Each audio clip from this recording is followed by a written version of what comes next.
Yo, what's up, everybody? Welcome to episode 2 of Plug Talk. So, to recap, episode 1, we talked about knowing your number, we talked about understanding what generational wealth means to you. But today, I want to talk about credit, right? Everybody wants to know, how do I build my credit? How do I repair my credit? What I focus on is credit building and not credit repair. The reason why I focus on credit building is because a lot of people that I work with are in that stage of wanting to build it and they don't necessarily need to repair it. So my focus is this. I want to focus on teaching you the keys that you need or the strategies that you need that will help you build up your credit to a point that you're able to become bankable and then do whatever it is that you want from there. What is credit? Right? What is credit? What does it even mean? Why do we even need it? How does it even help us out? Here's the thing. Credit is essentially your responsibility number. Okay? So think of credit like your GPA, right? So when people look at your GPA, or when schools, they look at your GPA, it almost kind of shows, which kind of sucks. This is my personal opinion. It almost makes it seem like you're better than other people because you had a higher GPA, but sometimes you're just smarter and you don't have to work that hard and school's not easy versus somebody who busts their butt and ends up getting a 2.5. That's my philosophy.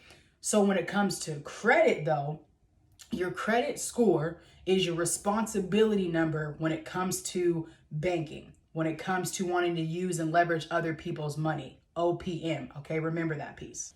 So if credit is my responsibility number to the world, it's important because if I want to go into a bank as a real estate investor and I say, hey, I need to get this much amount of money so I can go buy this house, or if I want to go into a car dealership and I want to say, yo, I want to lease this car because I want to switch it up, I need to show them my responsibility score. I can't be like, yo, I'm in school, or I just got my master's, I got a 4.0, boom, boom. They're gonna be like, yay, awesome, good for you, because it doesn't translate. So obviously that could sound like a stupid example, but the reason why I'm saying that is because somebody who works in education, I'm really big on making sure people know your GPA is only valid to your school.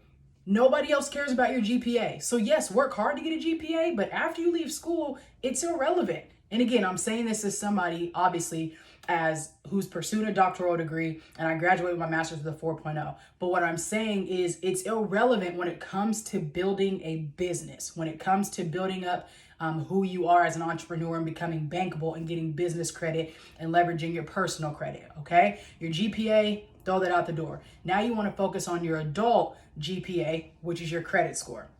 The next thing you want to think about is, where do you start? A lot of people don't know. I asked this question that says, where does your credit start? And I'm going to give you some time to think about it. You start at nothing. So if you're in Tacoma, think about this. If you're driving down South Tacoma Way and you see all those car dealerships and the signs that say good credit, bad credit, no credit at all, that's where you start at, is no credit at all. Here's the thing though, sometimes having no credit at all is worse than having bad credit. Reason being is because if credit is my responsibility score, but I have no credit at all, they don't know how responsible I am. Again, your GPA is irrelevant, your degrees are irrelevant, all that stuff has nothing to do with building a business. This is why a lot of people and entrepreneurs are like, I'm cool off of school, because it has no real, it has value because it doesn't correlate when it comes to actually making money in the long term.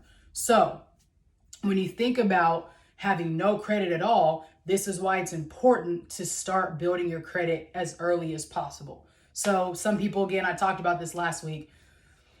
Now, how am I supposed to build credit if I don't have credit, but nobody will give me credit, right? So there's a couple of different ways. One, if you know somebody, whether you might be in a relationship or you have a parent or a really good friend or something like that, and you're willing to say, hey, you have really good credit. Could I be an authorized user on one of your accounts? Again, we'll use the parent-child model. So parents, if you want to be able to help your kids establish credit, one of the tenets when it comes to credit is history. And you can add your kid on your credit as an authorized user. That doesn't necessarily mean they get to start using your card and all that other types of stuff. That's parameters you have to set with them. But being an authorized user, that means your good credit history will now reflect on their credit report. And then they are, as being an authorized user, that'll increase their score. So that's one way to do it to get established. If you're like, I don't got nobody like that in my life, I don't want to do that, I don't want to co-sign, boom, boom, I get it. No, I'm not gonna hold you to it. I get it. So if you don't have anything on your credit report, you're gonna fall in the no credit stance. So that doesn't, because there's nothing on your credit report, and again, I'm gonna use the education realm, you got your credit score, which is like your GPA. Then you have your credit report, which is like your report card. Okay, so obviously our system is made up in a certain way for there to be a lot of similarities between the two. But what matters more is everything on this side, your credit score and your credit report. Now, this is something you want to check frequently. I would say if you've never checked your credit report before, I would check it as soon as possible, and you can do it for free, and don't be afraid. The reason why I say check it as soon as possible is because there's been people that I've personally worked with who have checked their credit report and found that they had stuff on there that they never even did before. They had parents who put stuff on there and charged under their name and all types of different stuff. So you want to check your credit report as soon as possible. One way you can do this is by getting Credit Karma or signing up online. And here's the thing about this. They're going to ask you a list of questions that are connected to you. If you're looking at those questions and you're like, I don't know some of these answers, that's probably some type of indication that somebody has used your credit before, and you should definitely start getting some access or getting some help to getting it repaired. So once you've got your credit report, you're able to look at it, make sure everything looks good, and you say, okay, yep, I got that loan. Yep, I got that credit card. Yep, I got this, that, and everything's clear and checks out. Then you're good. And your score will be a reflection of your, or your score will be a reflection of your report and vice versa. So some people look at it and they're like, well, what is the scores? What makes up a credit report or a credit score? So you've got TransUnion, Equifax, and Experian.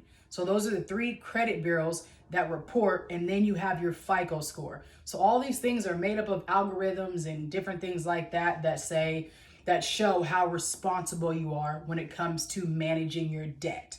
Okay, that's pretty much what it is. I'm somebody who's not necessarily afraid of debt specifically because I know how to handle it from a responsible stance, and I'm able to show that on my credit report.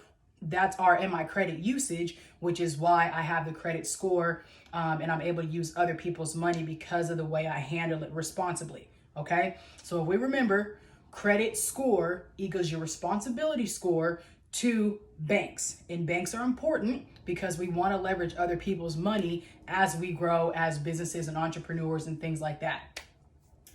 So you might say, Reese, I don't care to start a business, so what do I need to care about my credit for? Great, solid, do you. Here's why you won't need to care. It's been amazing to start electricity, to have a cell phone, to get Wi-Fi, and they all do checks on your credit and did not have to pay an extra deposit or down payment or anything like that because I have a good credit score. Simply because they see, oh, they're responsible, we don't need to hold on to any extra money because of this score. So it benefits you in ways more than just trying to leverage other people's money. It benefits you when it comes to day-to-day life things, and you being able to leverage and keeping extra money in your pocket when it comes to cell phones, Wi-Fi, light bills, and all those things as adults that we need. So let me run this right back down for you. 3 places that track your credit: Experian, Equifax, TransUnion. Now on Credit Karma, you can find your Equifax and TransUnion on there. Okay, you could also find your credit report. Then Experian has its own thing, and they have this thing called Experian Boost, which is pretty dope. So I would check that out because a lot of people can get their scores boosted up if there's things that weren't traditionally tracked on their credit previously. So check that out. So those are the main 3. The other piece you have is your FICO score. And what's cool is a lot of banks now in their apps and online are showing you your FICO score. And yes, sometimes there can be differences between all 3 numbers and your FICO. I don't know why. Ask somebody else. Again, your credit score is essentially your responsibility number to the world. It's similar to your GPA to education. Okay. Your credit report is essentially your report card to education. So same structure. I like to talk about it this way because it helps us really remember, okay, credit score, responsibility score, GPA, kind of how smart you are, but as soon as you're done with school, it's over with. Credit report has a list of everything that is in your name that has to do with credit. I always like to give one cognitive piece and then one action item. So the cognitive piece for today is, what's your money why? Last episode, we talked about what's our money story. But today, I want you to think about what's your money why? If somebody was to give you $1 million, how would your life change? Would you do anything different? I know my money why. I love to give. I'm blessed to be a blessing, and I really love that. So if somebody gave me $1 million, I would still show up and serve at work tomorrow because I love what I do, and I'm blessed to be in the position that I am. What I would do with that money is I would go buy more real estate in order so I can have that much more money to be able to give.